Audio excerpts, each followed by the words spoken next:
There are a lot of ships in Fleet Command, and if you're a new player, just like I was a few months ago, you probably need a guide on which ships you should build and which to avoid. Now, I've already made a video covering all of the early game surveys and warships, so in this one, I'm going to cover all of the specialty ships, from the Jellyfish all the way up to the Vidar. I'll explain their use, how to unlock them, and how to upgrade them, and I'll let you know if you even need them on your journey or not. Let's start off with the Jellyfish. This is a grade 2 explorer that you unlock at level 12. Now, this isn't so much a specialty ship as it is an early game warship. It's also super easy to upgrade, requiring only basic grade 2 materials. The problem is, the only way to get the Jellyfish for free is by waiting for limited time events to come where you can exchange tokens for blueprints. Now, you can also source them by completing quests, but all of the Jellyfish quests available only grant you 25 of the 75 blueprints that you need to unlock it. Now, the other way to unlock this is by spending money to do so, but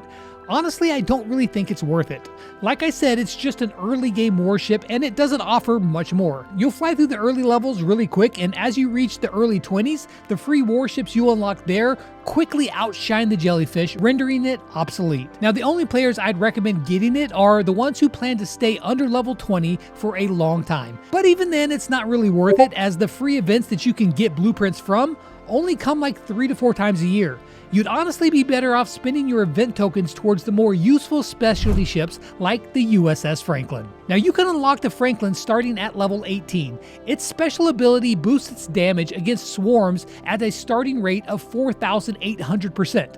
Now, this thing is specifically meant to destroy swarms, which can be found in the systems with this pinkish purple smoke clouding them. Now, there are 3 uses to hunting swarms. First up, it's an easy way to complete your daily goals. It's a lot faster to do than farming faction hostiles, so it can save you a lot of time there. Secondly, completing your swarms daily will reward you with biominerals, which you can refine into common resources. And finally, by completing the Sunday swarm events, you can source shards for Khan and Mara, which Khan is an incredibly useful officer. So how do you unlock the USS Franklin? Well, just like the Jellyfish, it can pop up in rare events where you can exchange tokens for blueprints, but the main way to source these blueprints is by completing the Cosmic Cleanup event. Now, this event shows up every Saturday and rewards you with galaxy tokens, which you use in its event store. Now, you'll be able to exchange them for all kinds of specialty ship blueprints as you level up, and you really want to make sure to complete this event every single Saturday to farm more blueprints. After 10 weeks, you'll be able to unlock one of them for free.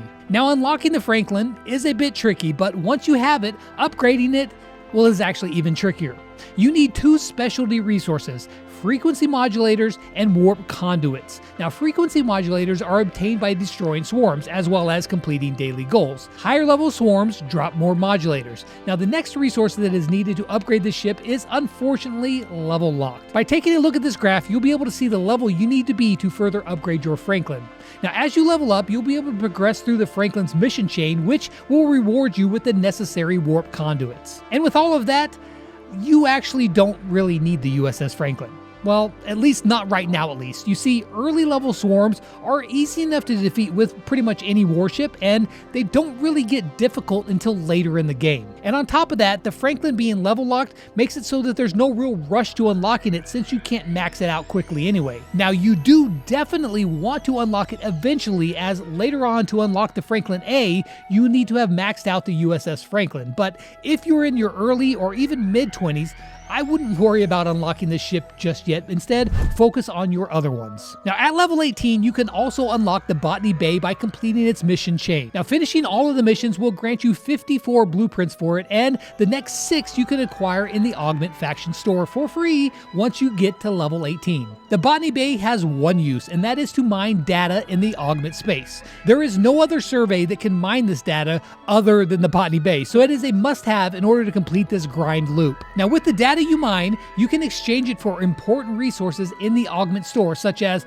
independent credits and officer credits, such as the very important Khan. Now, not only that, but once you completely max out the Botany Bay, you can also complete its progress tree in the independent archives. Now, this is a brand new feature in Fleet Command to promote completing grind loops such as the Botany Bay. Now, once you complete it, you'll get all of these passive boosts, including these daily rewards. Yes, you heard me right, I said daily. But in order to max out your Botany Bay, you'll need to get plutonium, and unfortunately, like the USS Franklin, these are level locked. You'll find common plutonium in the augment store at level 20, uncommon at 24, and rare at level 30. The Botany Bay is a ship that anyone can get for free, and it's definitely worth grinding out so you can later complete its archive. Now at level 18, you can also unlock the Northstar. Now the game classifies the Northstar as a survey, but it's actually more like a warship survey hybrid.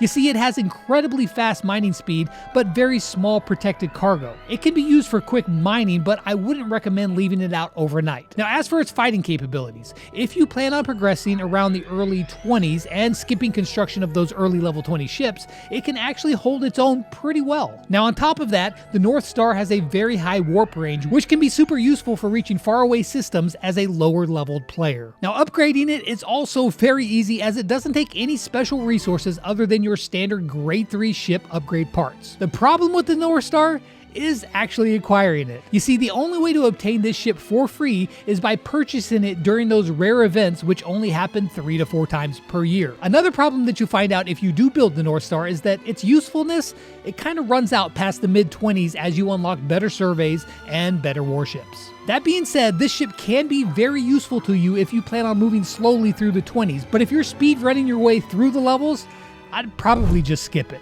Now moving on to level 23, you'll be able to unlock the Vidar. This is a latinum mining survey ship, which, let's face it, we could always use more of that. Now unlocking this ship is very easy as every Monday you can partake in the Rules of Acquisition event, earning you 30 Vidar blueprints per week. At level 23, your monthly loyalty chest will also have 10 Vidar blueprints as a reward, so if you're lower level, I highly recommend you save your monthly chests until you reach level 23. However, upgrading the Vidar isn't as easy as unlocking it. You'll need Vidar parts, which you can get by refining raw latinum, completing Monday events, and sometimes in event stores. Now you can actually get multiple Vidars if you keep collecting its blueprints, so acquiring it is a no-brainer. Now another ship that's a no-brainer to get is the USS Discovery. This is one of the coolest ships in the game, and once you acquire it, you will use it for the rest of the game. The main grab of the Discovery is its ability to instantly travel to any system within its warp range, as well as summon ships to it instantly.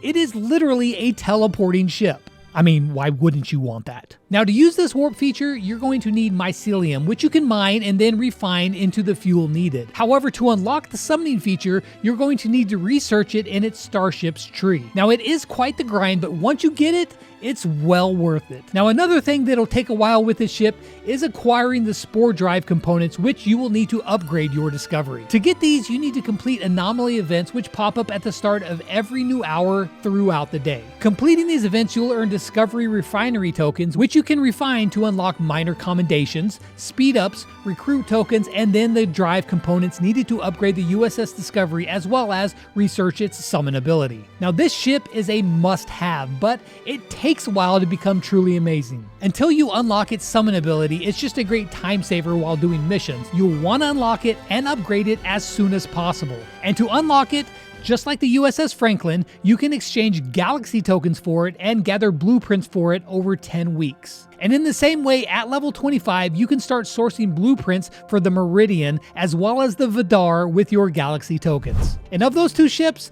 let's take a look at the Meridian. This is a survey with a ship ability boosting isogen mining speed. However, this ship has much more to offer than just being an isogen miner. When you unlock it, a new refinery tab in the territory section will open up, allowing you to convert isogen for particles. Now you'll need these particles in order to progress in your territory research tree, and these researches are absolutely necessary to improving your ship's strength. Now to upgrade the Meridian, you need iso-emulsion, which you get from refining isogen, as well as level locked resources which you'll unlock through missions similar to the USS Franklin. Now the final ship on our list today is the Vidar. At level 25 and in the cosmic store like the Meridian, once you unlock the Vidar, you're going to start getting transwarp cells every day, allowing you to enter token systems where you can farm borg hostels. Now these hostels drop inert inert nanoprobes, which then you can refine for charged nanoprobes.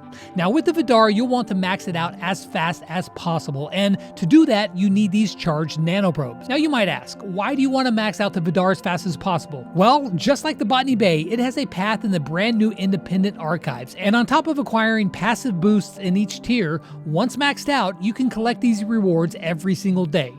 Free faction credits, reputation, and nanoprobes every day. And unlike the Meridian, there's no level lock on the Vidar, so you can max it out in the archives path as fast as you can farm those nanoprobes. Now you are going to need plenty of faction credits, so prioritizing upgrading your Vidar is a must. And on top of that, the Vidar is a pretty powerful ship and is a very good OPC hunter. Once level 25, I'd recommend first getting the Vidar and then going for the Meridian. Or don't. It's your choice. So that is all of the early game specialty ships in Fleet Command. Which one is your favorite and which one would you recommend to other new players? I'd love to hear your thoughts, so let me know in the comments down below. Peace.